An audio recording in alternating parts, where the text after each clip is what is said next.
Here's something that might shock you. It took nearly 1,000 years for one of England's most magnificent Norman castles to finally reveal all of its secrets to the public. A breathtaking $37 million transformation has just brought Norwich Castle roaring back to life. And what visitors will discover inside might completely change how you think about medieval England. After half a decade of painstaking restoration work, this towering Norman fortress is throwing open doors that have remained sealed to the public for centuries. Starting August 13th, history enthusiasts can experience something unprecedented. Complete access to every single floor of this 900-year-old architectural marvel, from its mysterious basement chambers all the way up to the commanding battlements where Norman lords once surveyed their conquered territories. But here's where it gets controversial. This isn't just another museum renovation. The restoration team made some bold decisions that have historians both applauding and questioning their approach. The story begins with one of history's most ruthless conquerors. William the Conqueror didn't just invade England in 1066. He systematically stamped his authority across the landscape with an iron fist. This particular fortress, looming majestically over Norwich's skyline, became his statement piece.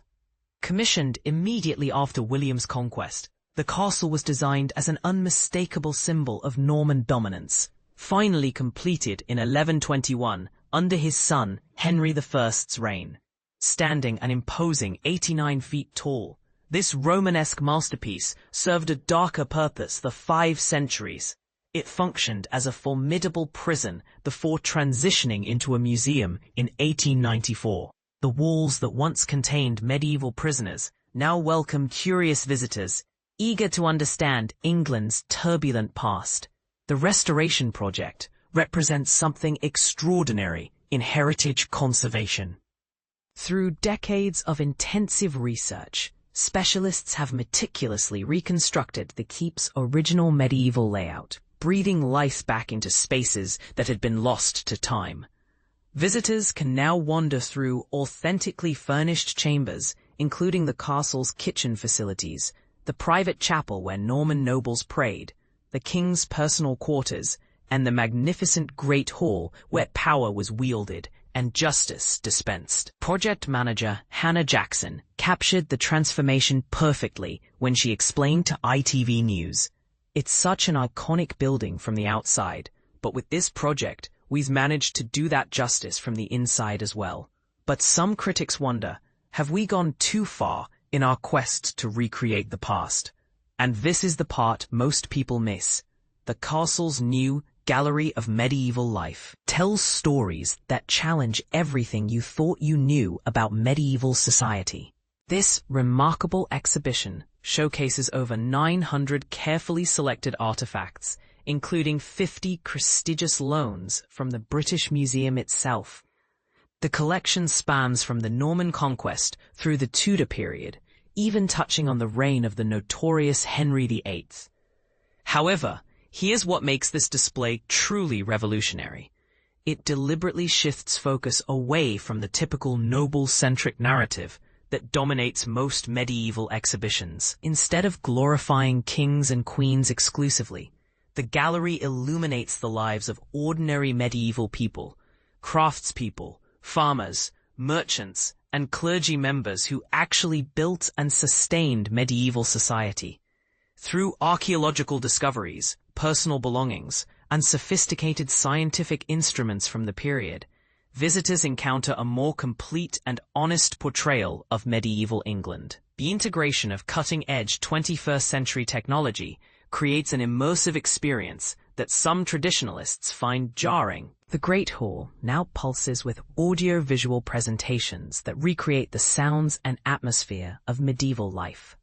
Rotating educational projections dance across ancient stone walls, while interactive character panels introduce visitors to real historical figures who once walked these very corridors. The architectural firm Fielden plus Mawson, working alongside historians and master craftspeople, faced an enormous challenge: How do you modernize a 900-year-old structure without destroying its authentic character? Their careful interventions enhance the visitor experience while preserving the castle's historical integrity, though some purists argue that any modern additions compromise the site's authenticity. Their innovative work will be featured in an upcoming Channel 4 documentary titled The Castle: Rebuilding History, narrated by beloved personality Stephen Fry and scheduled to air August 24th. The financial investment behind this transformation tells its own story about modern Britain's commitment to preserving heritage.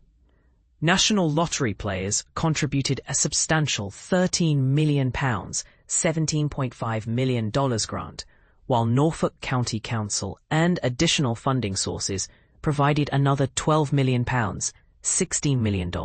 These modern amenities include brand new retail and dining facilities that some argue commercialize what should remain a sacred historical space. Norwich Castle's reopening represents part of a broader renaissance in medieval heritage restoration across Europe. England has witnessed several ambitious projects recently, including the recreation of Anne Boleyn's royal chambers at Hever Castle and the Tower of London's conserved medieval palace. Meanwhile, France stunned the world with its $1 billion restoration of Notre Dame Cathedral following the devastating 2019 fire. Perhaps most intriguingly, British medieval enthusiasts are counting down to autumn 2026, when the legendary Bayeux Tapestry will make its first journey to England in nearly 950 years. French President Emmanuel Macron has promised this spectacular textile, which chronicles the Norman conquest in exquisite detail, as a special loan to London's British Museum. The Gallery of Medieval Life opens its doors to the public on August 13th at Norwich Castle, located on Castle Street in Norwich, England. But here's the question that's dividing historians and heritage experts. In our enthusiasm to make medieval history accessible and engaging for modern audiences, are we creating authentic historical experiences or elaborate theme parks? Some argue these high-tech interventions help younger generations connect with their heritage, while others insist that excessive modernization dilutes the genuine medieval atmosphere these ancient buildings should preserve. What's your take on this restoration approach? Do you believe that integrating modern technology enhances our understanding of medieval life? Or does it create an artificial barrier between us and authentic historical experience? Should heritage sites prioritize accessibility and engagement over preservation of original ambience? Share your thoughts. This debate is far from settled among historians, and your perspective matters in shaping how we approach heritage conservation in the future.